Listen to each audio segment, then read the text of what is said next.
ಭಾರತದಲ್ಲಿ ಅತಿ ಹೆಚ್ಚು ಸಾಲ ಹೊಂದಿರುವ ಸಂಸ್ಥೆಗಳಲ್ಲಿ ಅದಾನಿ ಗ್ರೂಪ್ ಕೂಡ ಒಂದಾಗಿದೆ.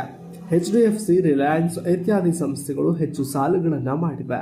ಬಿಸಿನೆಸ್ ವಿಸ್ತರಣೆಗೆ ಹೊಸ ಹೂಡಿಕೆಗಳು ಅಗತ್ಯ ಇರುವುದರಿಂದ ದೊಡ್ಡ ಉದ್ಯಮಗಳಿಗೆ ಸಾಲ ಅನಿವಾರ್ಯವಾಗಿದ್ದು 10ಕ್ಕೂ ಹೆಚ್ಚು ಕಂಪನಿಗಳನ್ನು ಹೊಂದಿರುವ ಅದಾನಿ ಗ್ರೂಪ್ ಸಂಸ್ಥೆ ವಿವಿಧ ವಲಯಗಳಲ್ಲಿ ಬಿಸಿನೆಸ್ಗಳನ್ನು ಹೊಂದಿದೆ.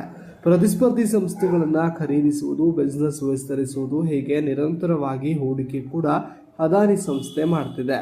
ಅಂತೆ 2023-24 ಹಣಕಾಸು ವರ್ಷದಲ್ಲಿ ಅದಾನಿ ಗ್ರೂಪ್ ಹೊಂದಿರುವ ಒಟ್ಟು ಸಾಲ 2.41 ಲಕ್ಷ ಕೋಟಿ ರು ಆಗಿದೆ.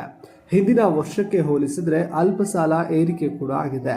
ಆದರೆ ನಿವ್ವಳ ಸಾಲ 1.82 ಲಕ್ಷ ಕೋಟಿ ರುಗೆ ಇಳಿದಿದೆ. 2019-20 ಹಣಕಾಸು ವರ್ಷದಲ್ಲಿ ಅದಾನಿ ಗ್ರೂಪ್ ಹೊಂದಿದ್ದ ಒಟ್ಟು ಸಾಲ 1.18 ಲಕ್ಷ ಕೋಟಿ ರು.